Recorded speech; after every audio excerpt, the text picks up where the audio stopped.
Hello students, welcome বদমাস পুলিশে। আমি অমিত স্যার। গত এপিসোডে আমরা কি দেখেছি না, পশ্চিমবঙ্গে যে পুলিশের এক্সাম হয় ডাব্লিউবিসিএস বাদে, তার স্ট্র্যাটেজি কি নিতে হবে। আমরা সেখান থেকে জেনেছিলাম পরীক্ষাটা কি ধরনের হয়, ক ধাপে হয় এবং অন্যান্য বিষয়গুলো। আজকে কিন্তু আমি আর সব বিষয় নিয়ে আলোচনায় আসিনি।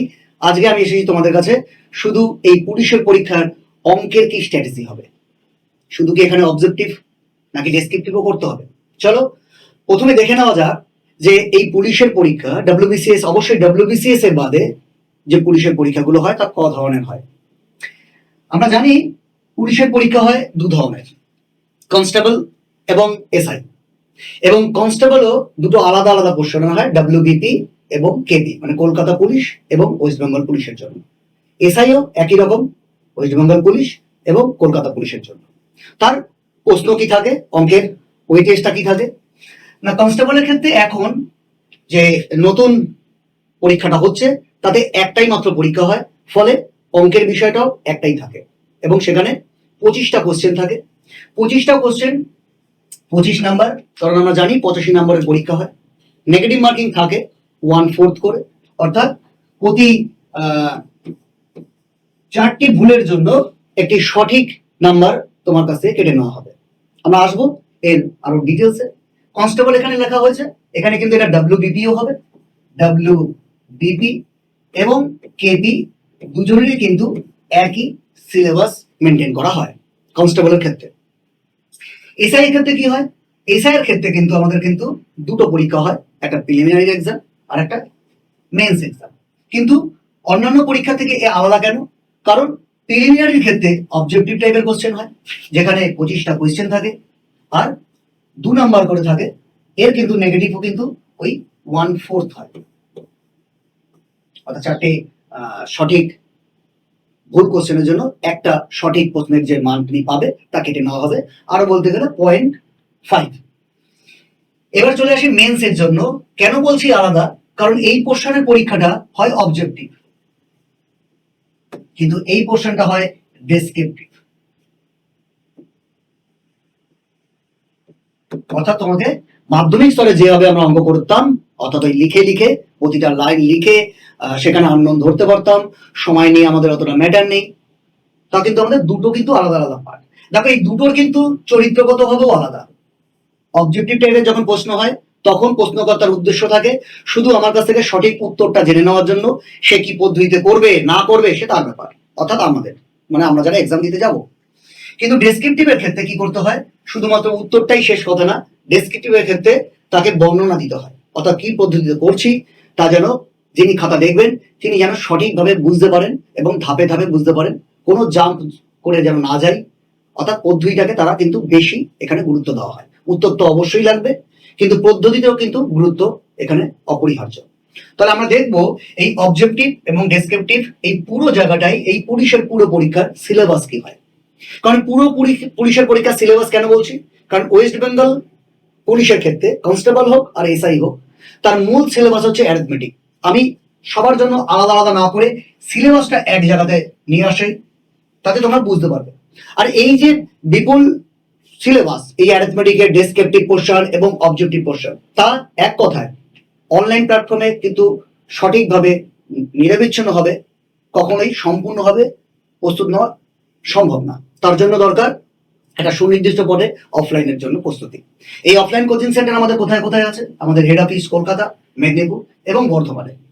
আর আমাদের এই পুলিশের জন্য স্পেশালি আমাদের কিন্তু আবাসিক সেন্টার রয়েছে মেদিনীপুরে, যে আবাসিক সেন্টারে আমাদের কিন্তু একসাথে পুলিশের কোচিং অর্থাৎ পড়াশোনাও চলছে, তার শারীরিক যে প্রস্তুতিগুলো হয়।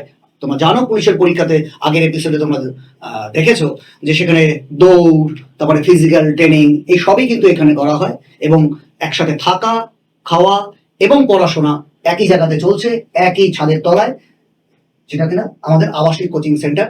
তোমরা যোগাযোগ করতে পারো। যারা যারা এর জন্য আগ্রহী তারা অবশ্যই 835035035026 এই নাম্বারে যোগাযোগ করতে পারো। আমরা আজকের বিষয়টা চলে আসি, যে বিষয়টা আমাদের কি ছিল না, আমরা অঙ্কের পোর্শনের স্ট্র্যাটেজি কি হবে। এখন অঙ্কের পোর্শনের স্ট্র্যাটেজি জানার আগে আমাদের জানতে হবে আগে এই অঙ্কের পোর্শনে আছে কি কি, অর্থাৎ সিলেবাসটা কি কি। তোমাদের সুবিধার জন্য সিলেবাসটাকে কয়েকটা পার্টে ভেঙে দিয়েছি। যেমন বলছি সংখ্যা পদ্ধতি মানে নাম্বার সিস্টেম যাকে আমরা বলছি, প্রথমে আসি পূর্ণ সংখ্যা মানে হোল নাম্বার, দশমিক ভগ্নাংশ, এলসিএম, এইচসিএম এবং সরলীকরণ। এইগুলো থেকে আমাদের প্রশ্ন কি আসে?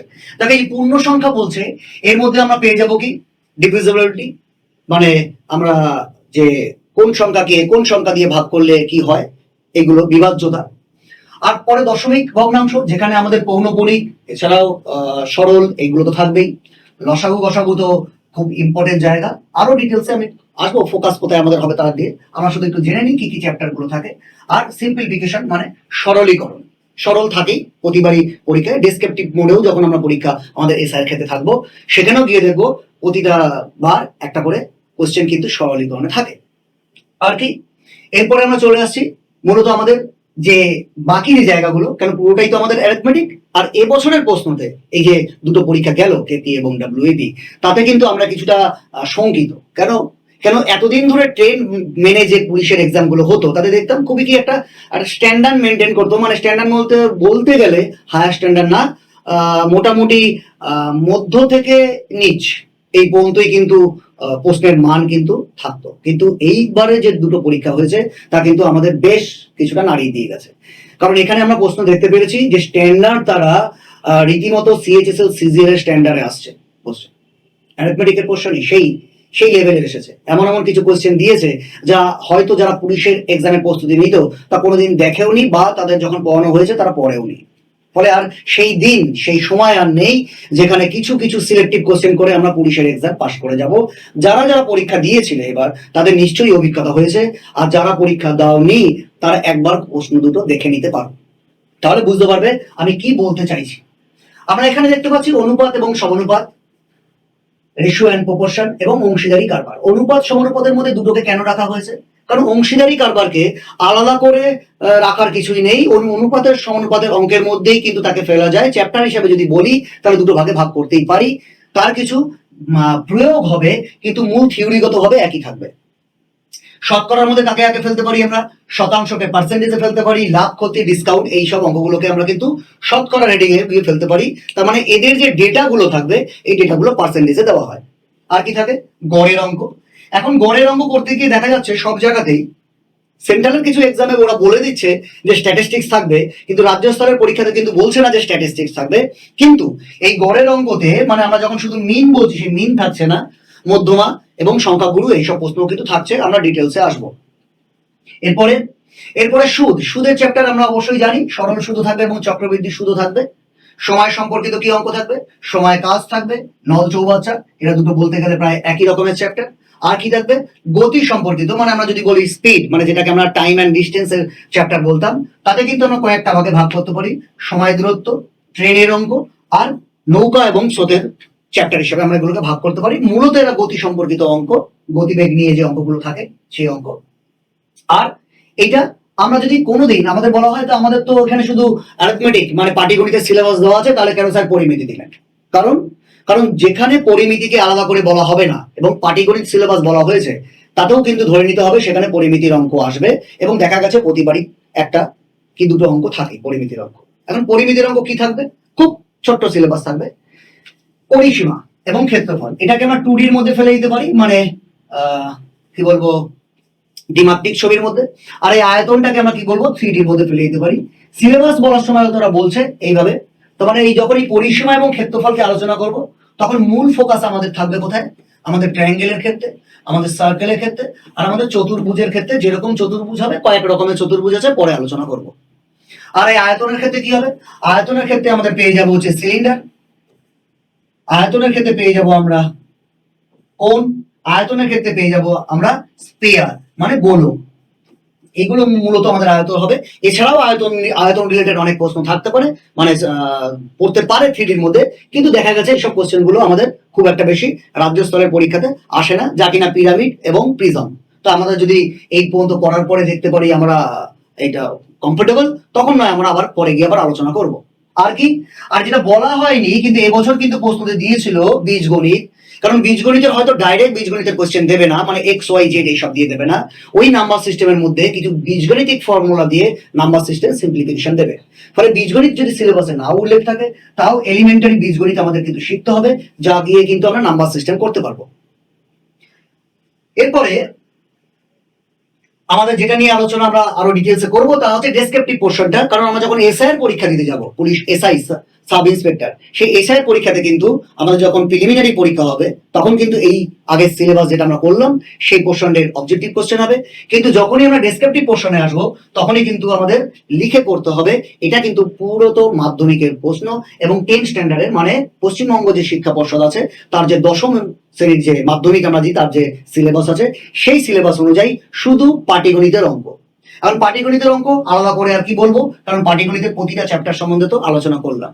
শুধু এখানে মনে রাখতে হবে নাম্বার কি থাকবে, নাম্বার থাকবে 5খানা কোশ্চেন থাকবে, আর প্রতিটা কোশ্চেনের মান থাকবে 5 করে, অর্থাৎ 25 নাম্বার এখানে পরীক্ষাতে থাকবে। এই 25 নাম্বার ম্যাথের পোর্শন থাকবে, এর সাথে তো অবশ্যই জিআই থাকে, তা তো জিআই যখন স্ট্র্যাটেজি হবে তখন তোমাদের সাথে আলোচনা হবেই। তাহলে এই 25টা নাম্বারের মধ্যে 5টা করে কোশ্চেন, 5টা কোশ্চেনে কোনো অর থাকবে না, 5টা কোশ্চেনই করতে হবে। সাধারণত ট্রেন্ড যেটা দেখা গেছে সেটা মূলত যে প্রশ্নের অঙ্ক সাধারণত বললে আমরা যেটা বুঝি সেই প্রশ্নের অঙ্কই থাকবে। আর কখনো কখনো বেশ কয়েক বছর দেখা গেছে যে একটা কিন্তু সিম্পলিফিকেশন দেওয়া হয়, যে প্রথমেই বলেছিলাম সিম্পলিফিকেশন ইম্পর্টেন্স কেন, কারণ সিম্পলিফিকেশন কিন্তু এই যখন ডেসক্রিপটিভের কোশ্চেন হবে দেবে, হয়তো সিঁড়ি ভাঙা অঙ্ক, না হলে বদমাস রুলকে ফলো করে আমাদের মতন যে রুল ফলো করে যে সরল করা হয় সেই সরলের অঙ্ক কিন্তু দিয়ে থাকে, হয়তো কোনোবার বাদ গেছে, কিন্তু এটা কিন্তু ট্রেন্ড।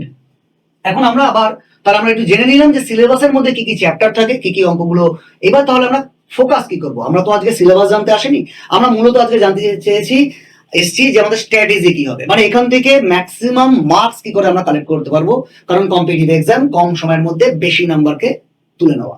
তাহলে আমরা চলে যাই, আমরা কোথায় আগে গেলে কোথায় যদি আমরা নজর দিই তাহলে আমাদের এই যে প্রস্তুতি নেওয়ার ভিত সেটা আমাদের আরো সুদৃঢ় হবে এবং আমরা বেশি নাম্বার তুলতে পারবো। দেখো প্রথমেই আমরা আসি নাম্বার সিস্টেমের ক্ষেত্রে। এই চ্যাপ্টারটা এমন একটা চ্যাপ্টার যেখান থেকে হয়তো একটা কোশ্চেন আসে, কিন্তু এখান থেকে যে পূর্ণ সংখ্যা বলে বা বলেছিলাম ডিভিজিবিলিটি মানে বিভাজ্যতা, এর মধ্যে পড়বে বিভাজ্যতা। এই বিভাজ্যতা যদি প্রশ্ন আসে তো ভালো, প্রশ্ন এসে গেছে, কিন্তু প্রশ্ন যদি না আসে তাহলে বিভাজ্যতা ঠিক করে কি করে আমি তাড়াতাড়ি ভাগ করতে পারি। আর এখানে যে দশমিক এবং লসাগু গসাগু এইসব প্রশ্নটা গিয়ে আমাদের তাদের যে মাল্টিপাল অর্থাৎ নামতা ইউজ করে কি তাড়াতাড়ি গুণ করতে পারি, এগুলো আমরা আয়ত্তে আনবো।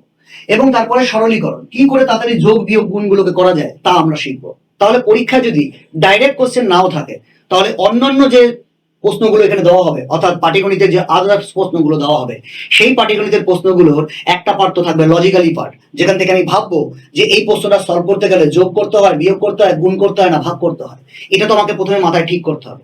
তারপরে তো আমি করব যে যোগটা করব বিয়োগটা করব কি অ্যান্সার হবে।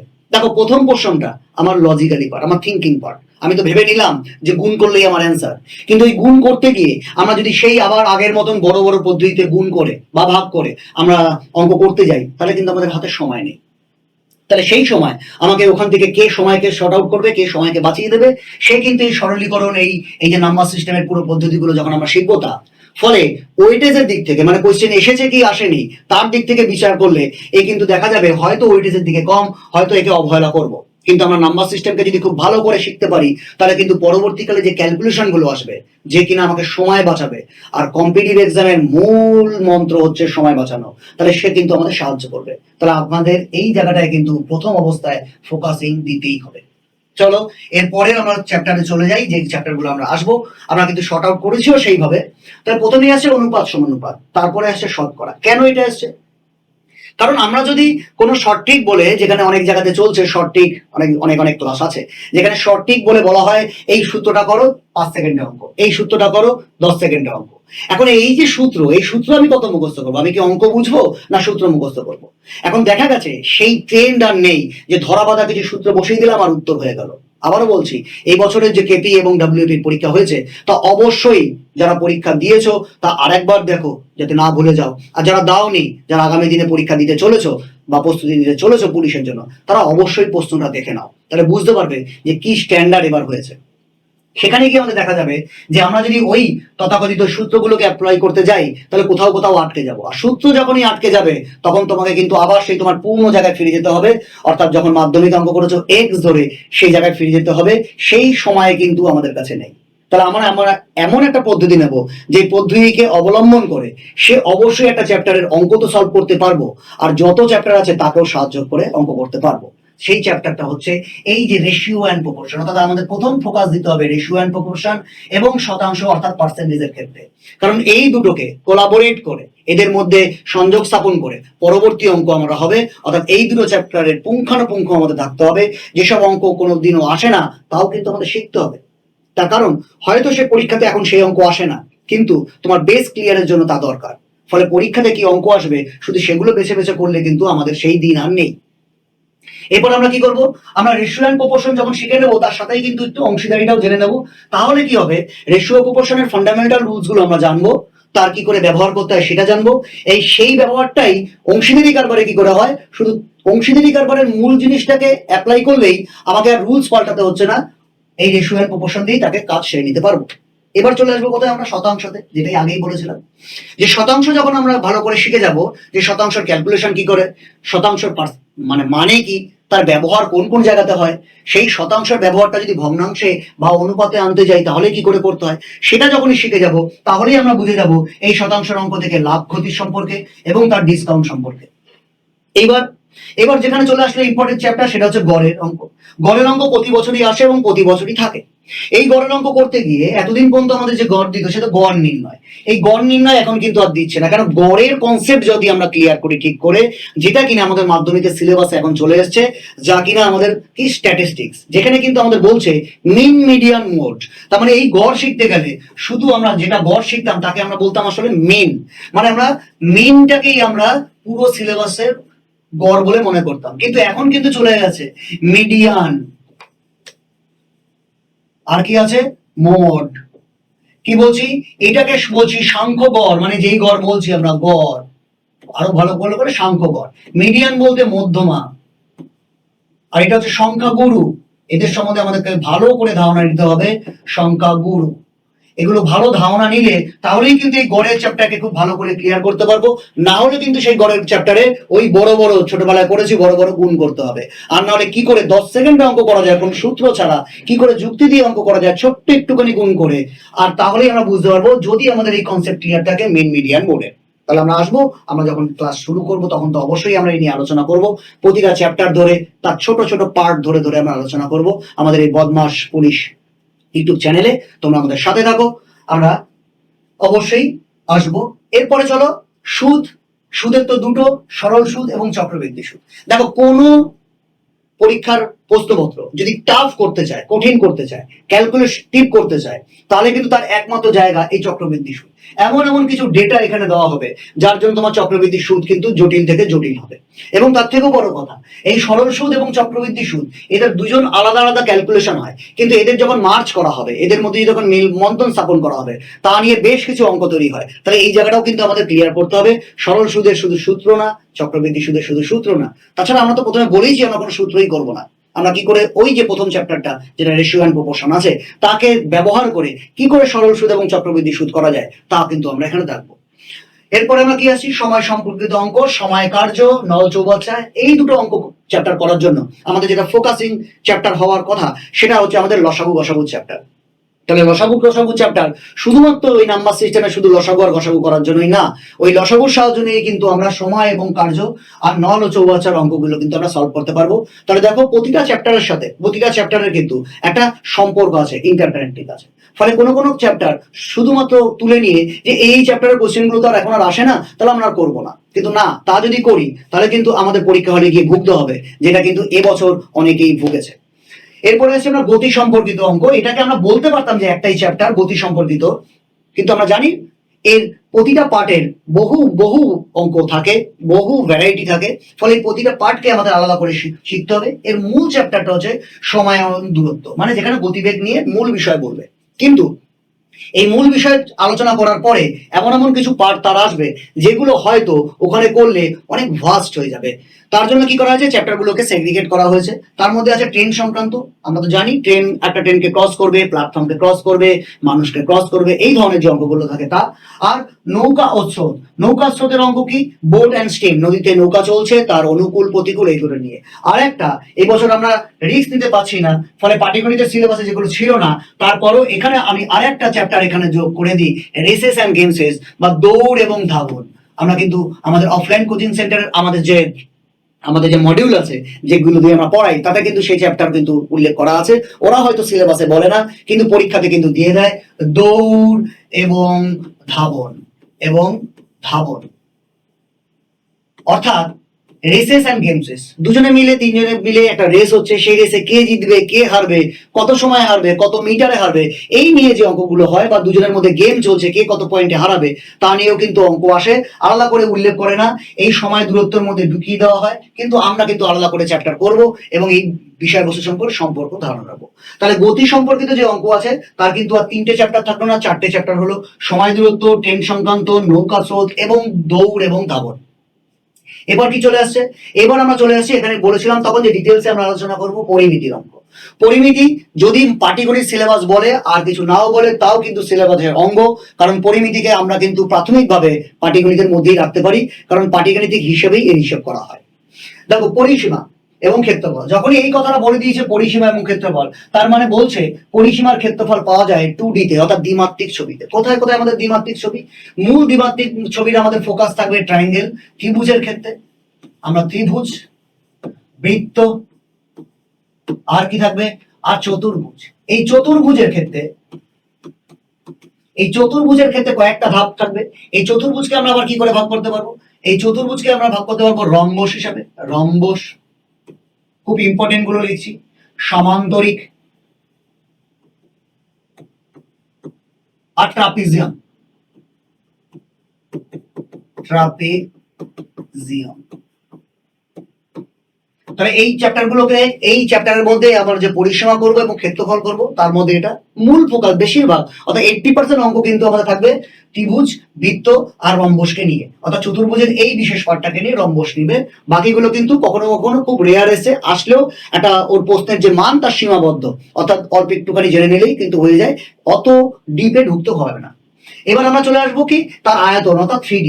এই 3D মানে কি, ত্রিমাত্রিক ছবি, অর্থাৎ যার দৈর্ঘ্য আছে, প্রস্থ আছে, উচ্চতা আছে। তাও কিন্তু আমাদের পরীক্ষা দিয়েছে, আমাদের কি থাকবে, সিলিন্ডার, তার মানে আমাদের এই কি বলা হবে, লম্ব বৃত্তাকার চোঙ বাংলায় বললে, এটা হচ্ছে আমাদের শঙ্কু। আর স্পেয়ার মানে গোলক, এগুলোই আমাদের থাকবে। বেশিরভাগ কোশ্চেন কোথায় থাকবে, আমাদের এই যে 3D যদি ধরি, তাহলে কিন্তু আমাদের থাকবে সমকোণী চৌকোণ, একটা ঘর দিয়ে অঙ্ক দেবে, ঘরটা কি তার দৈর্ঘ্য, প্রস্থ, উচ্চতা আছে, তাহলে ঘর দিয়ে অঙ্ক দেবে। লুডুর ছক্কা দিয়ে অঙ্ক দেবে, লুডুর ছক্কা হতে পারে কি, তার সব দিক সমান। এইগুলো কিন্তু আমাদের মূল প্রশ্ন। সব থেকে বেশি আসা কোশ্চেন গুলোর মধ্যে পড়ছে সিলিন্ডার, স্পেয়ার, এবং তার মধ্যে গিয়ে কি দেখবো আমরা, সমকোণী চৌফল। কেন, যখনই একটা ঘরের রং করব, এই দিয়ে যখন অঙ্ক দেবে, তখনই কিন্তু আমরা তার ছবিটা কি মনে করে নেব না, সমকোণী চৌকোণের মতন। তাহলে আমাদের পরিমিতির জায়গাটা গেল। আর যেটাকে কি বলেছিলাম, এই বীজগণিত জায়গাটাকে আমরা রেখেছি। কেন বীজগণিতের জায়গাটা রাখা হয়েছে, কারণ বীজগণিতের অঙ্ক সরাসরি এক্স ওয়াই দিয়ে যদি নাও দেয়, কারণ যেহেতু পাটিগণিতের সিলেবাস এলিমেন্টারি বলে দিয়েছে, ফলে বীজগণিত জায়গাটা না দিলেও আমাদের বীজগণিতের যে সূত্রগুলো আছে সেই সূত্রগুলোকে অ্যাপ্লাই করে ওই এক্স আর ওয়াই কে তুলে দিয়ে তার জায়গায় শুধু নিউমেরিক্যাল পোর্শনকে ভরে দেওয়া হয়। ফলে তাকে দেখে বলতে পারবো না ওটা বীজগণিতের অঙ্ক, কিন্তু অঙ্ক করতে গেলে আমাদের বীজগণিতের সূত্রের সাহায্য নিতেই হবে। মানে অনেকটাই বদমাইশি করা হয়েছে। তাহলে দেখো, এই বীজগণিতের জায়গাগুলো আমরা কি শিখবো, আমাদের যে স্কোয়ার আর কিউব নিয়ে যত ফর্মুলা আছে তার যে অ্যাপ্লিকেশন গুলো আছে সেগুলো আমরা শিখবো। এইবার এই পোর্শনটা যে গেল, তা ওভারঅল সিলেবাস বলতে তার যে পরীক্ষাগুলো বলেছি, কনস্টেবলের ক্ষেত্রে একটাই পরীক্ষা এবং এসআইআর ক্ষেত্রে প্রিলিমিনারি এবং মেন্স। তার সিলেবাস কিন্তু একই, কিন্তু সিলেবাস এক হলে কি হবে, কনস্টেবলের ক্ষেত্রে আমরা অবজেক্টিভ শর্ট করে করব, কি করে দ্রুত সময় বাঁচানো যায় সেইটা। কিন্তু যখনই আমরা এসআইআর পরীক্ষা দিতে যাব সেখানে কিন্তু আমরা এই প্রশ্ন তো শিখতেই হবে এবং তার সাথে সাথে আমাদের অবশ্যই ডেসক্রিপটিভ মোডে শিখতে হবে। ছাত্ররা কিভাবে ডেসক্রিপটিভের অঙ্ক আর নতুন করে কি শেখার আছে? মাধ্যমিক স্তরে তো আমরা করেই থাকি, কিন্তু দীর্ঘদিন তোমরা অঙ্কের থেকে ডিটাচ, এবং তার থেকে বড় কথা এই যে কয়েকটা এক্সাম যেখানে ডেসক্রিপটিভ পরীক্ষা হয়, সব পরীক্ষায় তো হয় না, ফলে দীর্ঘদিন আমরা ডেসক্রিপটিভের অঙ্ক করতে করতে অনভ্যস্ত হয়ে যাই। আমরা অবজেক্টিভই করি, শর্টকাট শিখি, কিন্তু ডেসক্রিপটিভের অঙ্ক যখনই করতে যাই তখনই আমাদের ওই মাথায় ওই ব্যাপারগুলো ঢুকে থাকে, অবজেক্টিভের ব্যাপারটা। কিন্তু সেইভাবে যদি আমরা করি তাহলে কিন্তু আমাদের নাম্বার দেবে না। ডেসক্রিপটিভে কিন্তু নাম্বার কাটার ব্যাপার আছে। অবজেক্টিভে তুমি অ্যান্সার করে দাও, একের মধ্যে এক দেবে, না পারলে পুরো নাম্বারটাই কেটে নেবে এবং নেগেটিভ হবে। কিন্তু ডেসক্রিপটিভে কি হবে, তুমি পুরো অ্যান্সারটা ঠিক করেছো কিন্তু তোমার লেখাটা কোথাও কোথাও হয়তো স্টেপ জাম করেছো, পাশে একক লেখনি, তাহলেও কিন্তু তোমাদের নাম্বার কেটে নেবে। বানান কিছু ভুল আছে, আবার বাংলার সাথে ইংরাজি মিশে গেছে, ব্যাস তখন কিন্তু তোমার নাম্বার কেটে নেবে। তাহলে আমাদের ডেসক্রিপটিভের ক্ষেত্রে ফোকাস করতে হবে কি করে আমরা লিখবো, আমাদের আদার্স যে ডেসক্রিপটিভের সাবজেক্ট আছে তার ক্ষেত্রেও, আর ম্যাথসের ক্ষেত্রেও যা যা চ্যাপ্টারগুলো আলোচনা করেছি সেই চ্যাপ্টারগুলোর মধ্যেই কিন্তু আমাদের ডেসক্রিপটিভের কোশ্চেন থাকবে। পাটিগণিতের ক্ষেত্রে, নাম্বার সিস্টেমের ক্ষেত্রে কি বলেছিলাম, সরলীকরণ থাকবে, পরিমিতির অঙ্ক থাকবে, রাস্তা কি করে হয় সেই অঙ্কগুলো থাকবে। 3D হয়তো থাকবে না, শুধু 2D থাকবে, কিন্তু ডেসক্রিপটিভের অঙ্ক কিন্তু আমাদের লিখতে হবে এবং প্রতিটা এই লেখার ধরনটাকে আমাদের বুঝতে হবে, কারণ এখানেও কিন্তু সেই আমাদের সময়ের অভাব, কিন্তু লিখতে হবে। ফলে এই সময়ের অভাবের মধ্যেও আমরা কি করে লিখলে একজন আমার পুরো ভাবটা বুঝতে পারছে এটাও কিন্তু তোমাকে শিখতে হবে। অর্থাৎ লিখবো ছোট করে, কিন্তু কতটা লিখলে আমার কিছুই বাদ যাচ্ছে না, সবটাই বোঝানো হচ্ছে, এটাও কিন্তু এই ডেসক্রিপটিভের একটা আর্ট। তাহলে ডেসক্রিপটিভকে অবহেলা করলে চলবে না। যারা যারা এসআই এর জন্য প্রস্তুতি নিতে চলেছো তাদের ক্ষেত্রে কিন্তু ডেসক্রিপটিভ প্রথম থেকেই প্রস্তুতি নিতে হবে। অর্থাৎ প্রিলিমিনারি পাস করব, তারপরে মাঠ পাস করব, তারপরে গিয়ে ডেসক্রিপটিভ পোর্শনে বসবো, তাতে কিন্তু হয় না। এবছর দেখা গেছে অনেকেই বিপদে পড়েছে। আর যারা যারা প্রথম থেকে আমাদের ক্লাস করেছে, আমাদের অফলাইন এবং আমরা যেহেতু শর্ট সময়ের মধ্যে ছিল তাতে অনলাইনেও কিন্তু আমরা সাপোর্ট দিয়েছিলাম, ফলে তারা দীর্ঘদিন প্র্যাকটিস করে তাদের কিন্তু পরীক্ষার হলে গিয়ে 5টা কোশ্চেন করে দিয়ে আসতে পারছিল ডেসক্রিপটিভ। কারণ ভেবে দেখো বাকি যে ব্যাপারগুলো আছে তার জিকে পোর্শনগুলোতে তা হয়তো আমরা 100% অ্যান্সার করতে পারবো না, কিন্তু এই ম্যাথ এবং আর যে পেপারটা আছে জিকে জিআই, তাতে কিন্তু আমরা 5টা যদি অঙ্ক করতে পারি এবং গুছিয়ে যদি লিখতে পারি তাহলে কিন্তু 5×5=25, 100% অঙ্কই পাবো। ফলে ম্যাথ এবং জিআই এর জায়গাটা আমাদের কিন্তু সিলেকশনের জন্য আমাদের কিন্তু একটা ইম্পর্টেন্ট জায়গা, কারণ ডেসক্রিপটিভ মোডে যে জায়গা হবে সিলেকশন কিন্তু সেটাই ঠিক করবে। তারপরে তুমি ইন্টারভিউ ধাপে যাবে। তোমার এখান থেকে যদি বেশি নাম্বার ক্যারি করা থাকে তাহলে কিন্তু তুমি ইন্টারভিউতে গিয়ে খুব কনফিডেন্টলি গিয়ে বসতে পারবে, তুমি ঘাবড়ে যাবে না। আশা করি আজকের যে এপিসোড তা তোমাদের কাছে ফলপ্রসূ হবে। তোমরা সিলেবাস সম্বন্ধে একটা ধারণা পাবে এবং সিলেবাসের কোথায় আমরা বেশি ফোকাস করব, কি ধরে করব তা তোমরা বুঝতে পেরেছো। এরপরে আমাদের আছে ক্লাস, আমরা অবশ্যই ক্লাস নিয়ে এর পর ধাপে ধাপে ক্লাসে আসবো। তোমরা আমাদের সাথে থাকো। আমাদের অফলাইন সেন্টারগুলোতে তোমাদের যদি অফলাইনে ক্লাস করতে চাও তাহলে অফলাইন সেন্টারগুলো আগেও তোমরা বলেছি যে স্ক্রিনে দেওয়া নাম্বার ছিল, আমাদের অ্যানোটেশন করে তোমাদের দিয়ে দেওয়া হবে ডেসক্রিপটিভ লিঙ্কে, তোমরা সেখান থেকে নাম্বার দেখে নাও। আজকের মতন এই পর্যন্তই। বাকি সাবজেক্টগুলোর সম্বন্ধে নিয়ে বাকিরা আসবে। আজকের মতন এখানেই, ধন্যবাদ।